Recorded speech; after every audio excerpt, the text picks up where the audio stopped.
Şəhid Kamran Vəlizadə 1996-cı ilin sentyabrın 14-də Lənkəranda dünyaya gəlib. 2014-cü ildə məktəbi bitirib Neft Akademiyasına daxil olub və 2018-ci ildə məzun olduqdan sonra hərbi xidmətini başa vurub. 2020-ci ilin sentyabrında səfərbərlik çağırışı ilə Vətən müharibəsinə yollanıb. Cəbrayıl və Qubadlı uğrunda gedən döyüşlərdə böyük igidlik göstərib.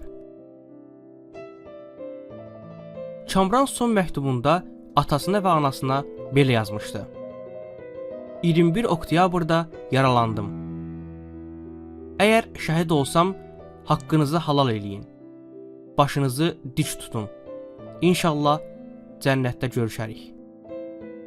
O, qəhrəmanlığına görə, Vətən uğrunda, Cəbrayılın azad olunmasına görə və Qubadlının azad olunmasına görə medalları ilə təltif olunub. Kamran ömrünün ən böyük arzusu olan Vətən uğrunda şəhidlik zirvəsinə ucaldı.